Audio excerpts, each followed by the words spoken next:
The summary of Mustafa Suleyman's The Coming Wave. Introduction: The wave is coming.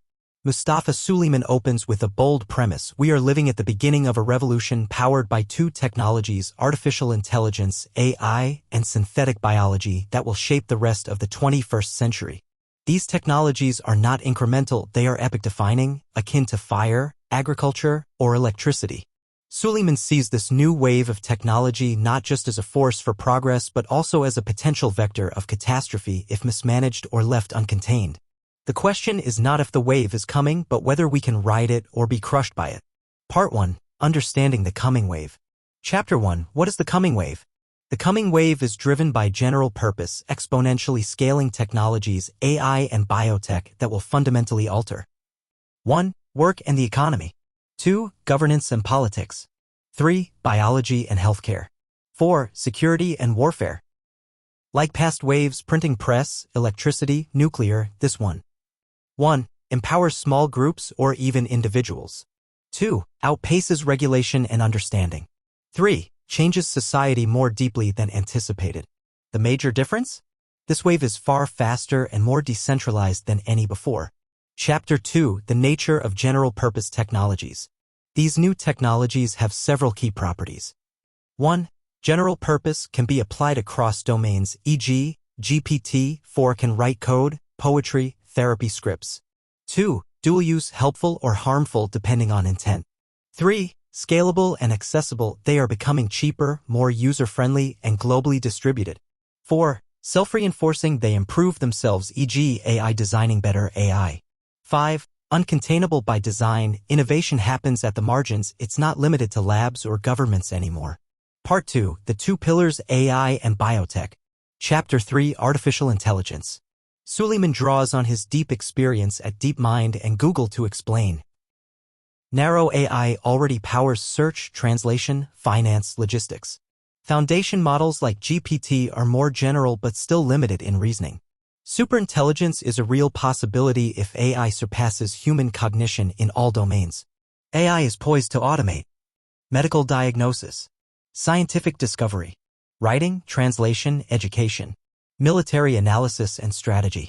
Risks: deepfakes, disinformation, surveillance, algorithmic discrimination, autonomous weapons, AI systems becoming uncontrollable, alignment problem. The biggest challenge? Loss of human agency over decision-making.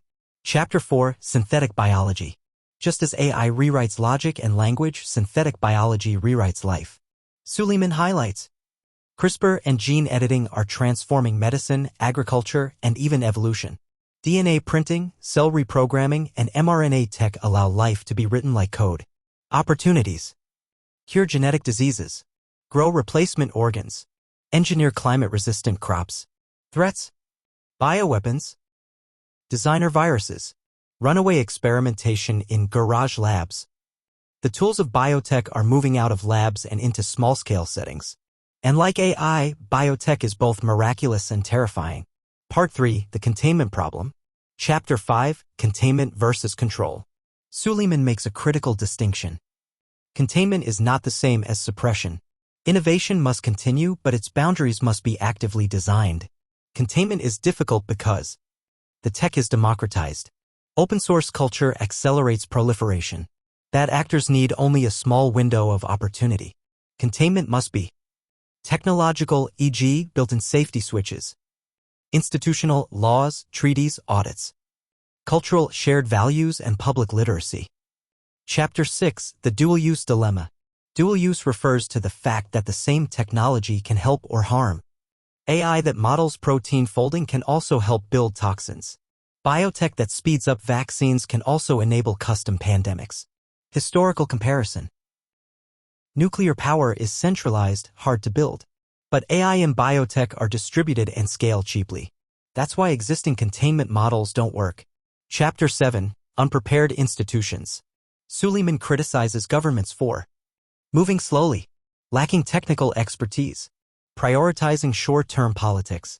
He warns of institutional lag when our laws, regulations, and norms fall behind the pace of innovation. Even as AI and biotech advance, our systems for oversight remain trapped in 20th century frameworks. Part 4. Global disruption and geopolitics. Chapter 8, The Changing Nature of Power.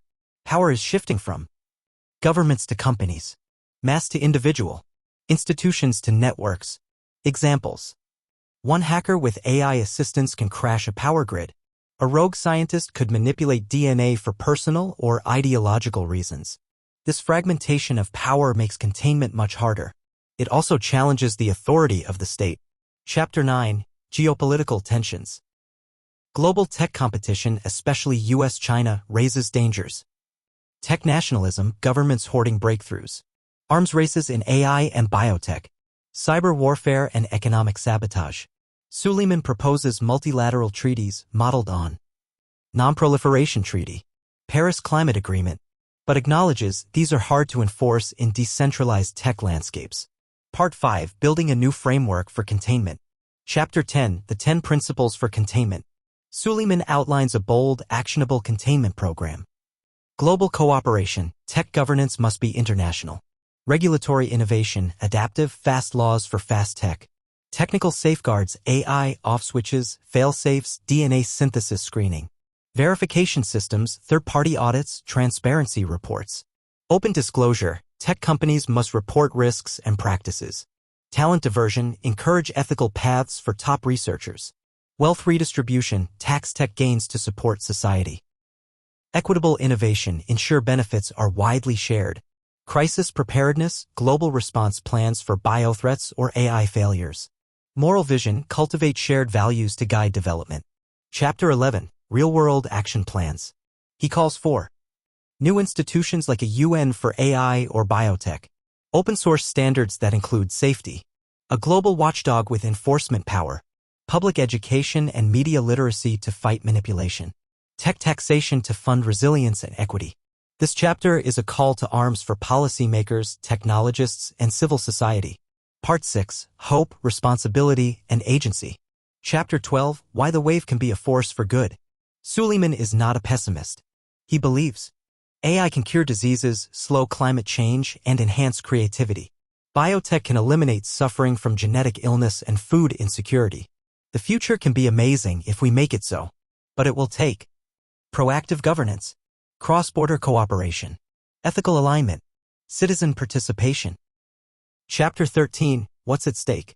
If we fail, we risk pandemics, totalitarian surveillance, runaway AI, or global inequality. If we succeed, we can build a more just, healthy, and intelligent world. The final message is urgent.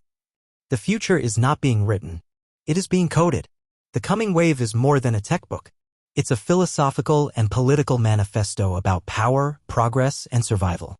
Suleyman doesn't claim to have all the answers, but he frames the problem in a way that demands attention.